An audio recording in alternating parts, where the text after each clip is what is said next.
Well,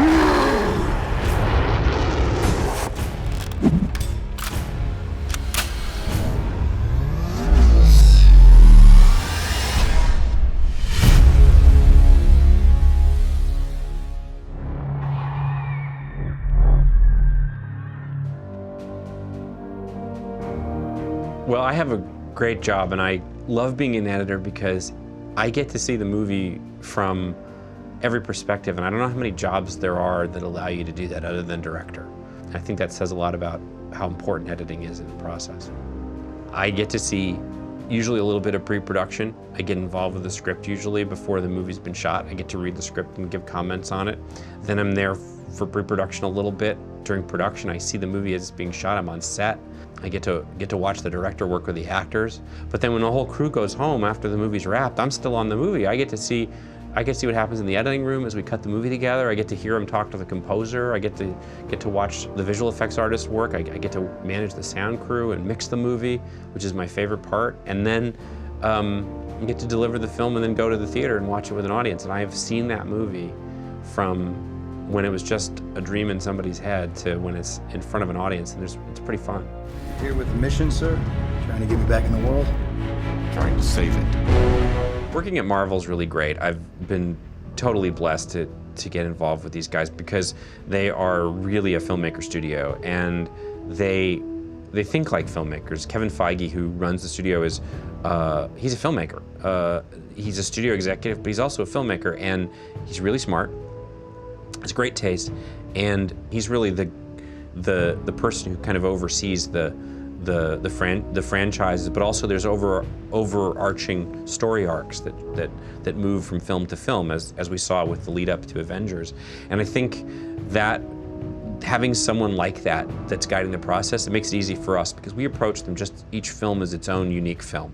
There are maybe references to the other movies. There may be some demand that the movie has to lead into the next film, but we don't ever feel that because the films are each unique experiences. They're stories that have to work as standalone movies. The Avengers is a culmination of a series of Marvel films, but it's my hope, and we tried really hard to make that movie a lot of fun for people who had never ever seen another Marvel movie.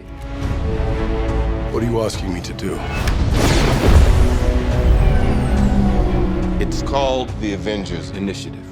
No matter what kind of movie you're making, you're working on a team, and it's a big team. There's pre-production, production, post-production, and those three worlds sometimes overlap, but you're having to really work with a lot of different people, and they're all using their own different systems for things. So keeping everybody together, working together is really crucial. We had 2 editors the whole time. We had 2 firsts and 1 second, which is Matt, and then myself, an assist, and 1 apprentice, and 2 VFX editors as well. You know, over 1 million feet of dailies, 92-day shoot for first unit, a 47-day shoot for second unit. It was the amount of material and media coming into us was enormous, and it didn't stop. Media management is important, and we have a team of assistants that are incredible. We couldn't make these movies without them, especially the big complex films that have a lot of footage. And they are this amazing group of people who design and manage a dailies workflow, and those designs are custom for every film because directors have different demands, producers have different demands, and movies have different demands. Every movie's different. It really requires a custom job, and that's what our assistants are great at. Doctor, we need you to come in. What if I say no? The speed at which I can get material from set, I can sometimes have a scene cut before the director sees the dailies at the end of the day now. I get the material so fast. And I think that's helpful because I can help consult on how things are going. I can be sort of a consigliere about how the movie's going, especially in the first few days, which are crucial when you're trying to find out what it's gonna feel like and what the tone's gonna be. So that speed can sometimes be a problem because everybody wants everything right now, but having the ability to answer the director's call quickly is one of the most significant parts of it's only been in the last few years that you've been able to get material into the system that quickly. It's the advent of digital sound capturing, it's the advent of shooting on non-film based systems like the Alexa. The workflow on Avengers was they'd shoot to Area Raw to Codex mags. Those mags would come to me in editorial and I'd back them up to LTOs on a Codex lab. Then those mags were then sent to an e-film trailer where they were copied to a SAN, where they got color corrected based on reference material that the DIT and the director of photography would send to them. And then they made DNX media through Colorfront, which was then sent back to us. So e-film was integral in the dailies workflow and into post for Avengers. They sent out a team of colorists and dailies operators and everybody to Albuquerque, and they were like one building over from us. So any issues that we had, you know, could be resolved right away.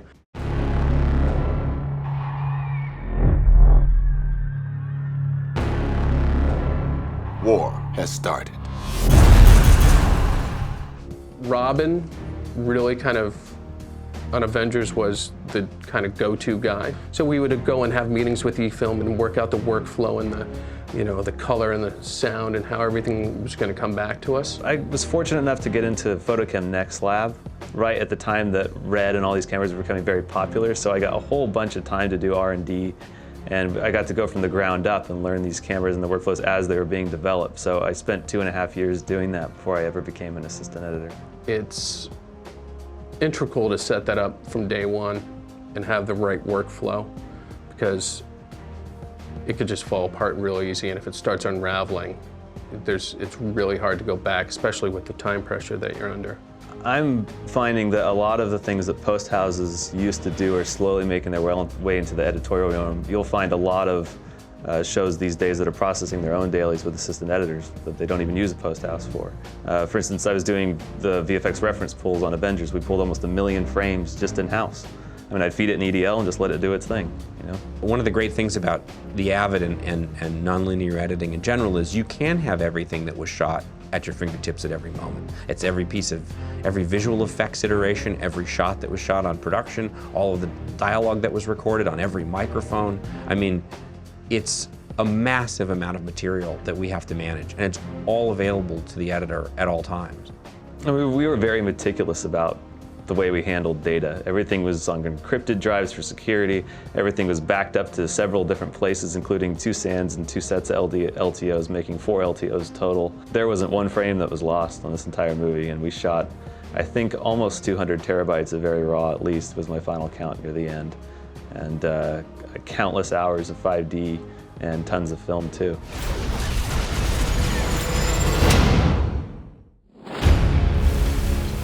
We have an incredible visual effects department on the Marvel movies. I mean, the supervisor on Avengers was this guy named Yannick Sears, and he's better at his job than anybody I've ever seen. He's just amazing, and he is the reason that movie is as spectacular as it is, because he understands how to make these amazing shots and how to deliver them for the director. With, you know, 2-3 visual effects editors, thousands of shots. You know, we had 2 3D editors that handled all the 3D stuff, kind of feed off the craziness of visual effects films and the complexity of it all. Before we turn over shots to the visual effects department, we start working on them on the Media Composer.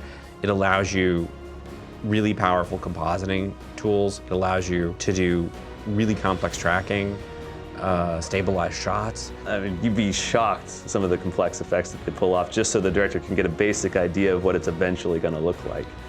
Then, if it's a little too complicated for the Avid, they bring in the previs and the postvis, and then eventually those get replaced with the VFX shots and so on, and you get your finished product in the end. But I can't even begin to tell you how many layers and animats and Spectre keys and 3D warps there were on this show. It was absolutely amazing. So that you know before you move on with your edit that you're going to be able to make this work when it does move on to the more advanced visual effects stages. It's incredibly flexible and useful. A main plate is essentially something that's going to be used in the film, that's going to be comped on, that's going to have a lot of effects work put into it. A reference plate is simply reference material that the VFX houses use to gauge lighting and costumes and all that other kind of stuff. Stuff that isn't actually going to be in the film, but it's used to help create those main plates. The main plates were pulled on a Colorfront system at eFilm where they were pre-timed, and then all the reference plates were done in-house and editorial on a Codex lab and sent log DPX straight out of the lab. When you're cutting a film that has a lot of visual effects, and you have characters that are going to be added later as CG characters, you have to work in a slightly different way. Typically what happens is, like for the Hulk, who is a fully CG character, when Mark Ruffalo goes away and transforms, then our Hulk is all CG. He was built by ILM. For a character like the Hulk, they need to have a really sophisticated and detailed movement reference.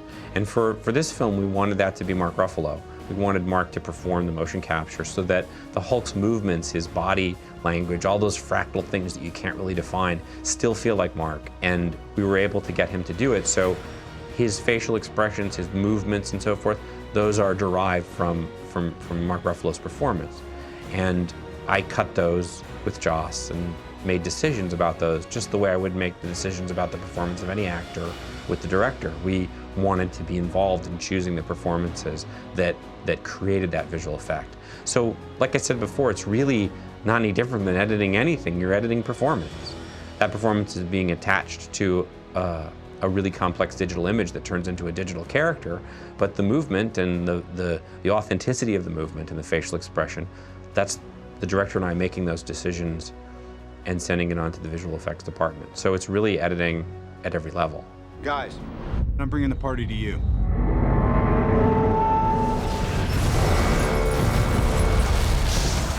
Another thing I'd tell people who are starting out or who are interested in learning a little bit more about editing is I'd really suggest that they learn about motion picture sound, because it's more important than anybody ever realizes. I mean, it is fully 50% of the experience you have in a theater. And I'm not exaggerating about that. It really delivers a lot. If you think about what that track is, it's the music, it's the actors' voices, it's the sound effects, it's the backgrounds, it's all of that imagery.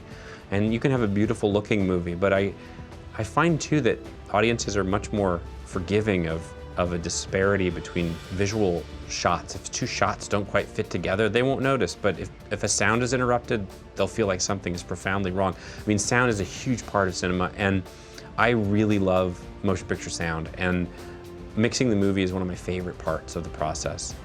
The ability of music to move people is huge. I mean, anybody knows that. Anyone who has had a human experience knows that music is incredibly significant and moving, and it moves us emotionally. But really it's just a collection of sound and rhythm. It's not anything magic, but yet it is magical. And the difference is it's the organization of those pieces. It's the length between beats. It's the pitch of the note. It's the frequency of which the notes come, and it's the structure and how that structure is repeated. All of those things are editing. I tend to not edit with temp music until I've got a pretty good cut of the scene, and then I want to apply music to the scene. But I don't want to put music on the scene while I'm editing it, because it's going to affect my rhythmic perception of how the scene's playing. And I think a movie should be able to be screened without any music and have its own rhythm and have its own pace and have its own drive and affect you emotionally without any underscore and any music at all. Only when the movie works can you then add music to augment it. I think that's an important technique for me. I don't like to apply music to cuts until later. But that said, I'm very affected by music. I listen to music sometimes while I'm editing. I just simply don't sync it up to picture in any way that's repeatable, because I don't want to get a preconceived rhythm in my head that only works with that piece of music, because I don't know if that's going to be the director's choice or if we're going to be able to afford it or use it. So I tend to try and work without it.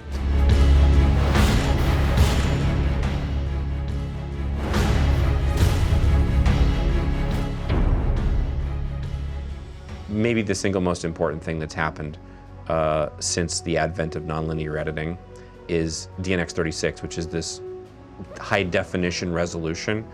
And it's been around for a few years now. We all take it for granted, but the ability to see that image at that level of resolution, it is an absolutely essential tool. Advances in technology in image capture and nonlinear editing have made it possible for pretty much anyone to go out and self-finance a feature film. And I think that if I were starting out today, I would probably have a lot more opportunities to edit, because there'd be a lot more of these films being made. When I was coming out of film school, if you wanted to make a a movie with the kind of resolution and at the quality that we see today, you would have had to spend minimum $100,000, maybe more. Some people were spending, $1 million, $2 million to make these small independent films back in the early 90s. And now you can make a film with the same image quality for tens of thousands of dollars, maybe $25,000, $30,000. Is the movie going to be any better? Well, that depends on your screenplay and your actors and your editor. But the ability to do this now is amazing, and I think that young editors today are going to have more opportunities to work on movies, because they're not. It's less of a risk because you're spending a lot less money, and people can really get their own personal visions out there.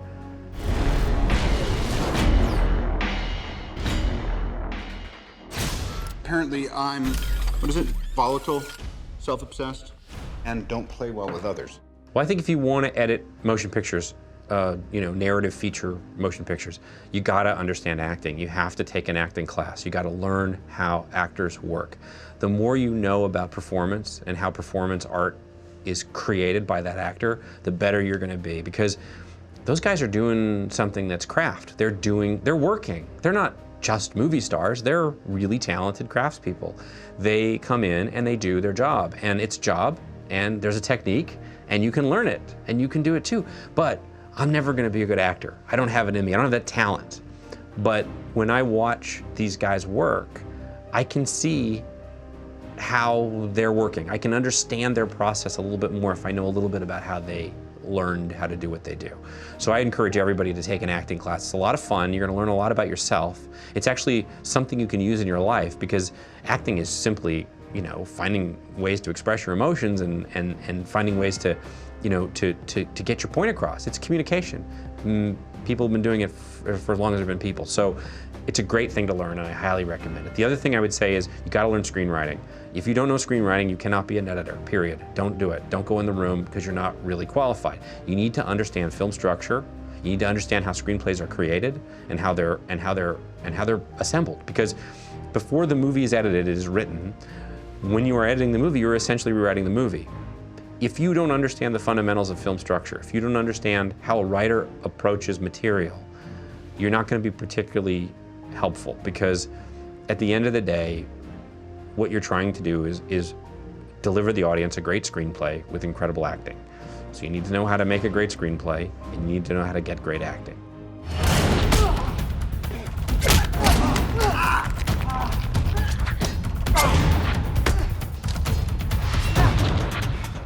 I have been really lucky in my career because I've been able to work on a lot of different kind of movies. I've worked on big budget films, I've worked on tiny, small budget movies, I've worked on comedies, I've worked on dramas, I've worked on a horror movie. I've gotten to do a lot of different things. And I think that's important. I think for me, exploring these different genres, working with a lot of amazing actors and incredible directors and writers, I've just been so fortunate. I can't even believe it sometimes. I've just never thought that I would be able to work at this level with these great people. But I think it is important to stretch, and the films that I've done at Marvel, I can't lie, they're really fun, and it is not difficult to go to work in the morning because spending the day making these films is, it's like being a kid, and these are movies that my son's gonna love when he's old enough to see them, and I want him to be cool. I don't want my son to tell me, hey, I saw Avengers, it was okay. That would be devastating. When he sees this, when he's old enough to see it, I want to make sure it's a really good movie. So I think it's important to find stuff that you can be personally involved with. In other words, you have an emotional attachment to it. So when people ask me what kind of movies should I try to work on if I want to break into the business, I'm like, what kind of movies do you like? What moves you? What makes you excited about cinema? What kind of films did you see when you were a kid that started you off? That's the stuff you should be working on. It's the stuff that really excites you and makes you feel like you're part of it. It's the stuff that you would go see if somebody wasn't paying you. They'll pay you to do it. I think you have to find the stuff that you really love.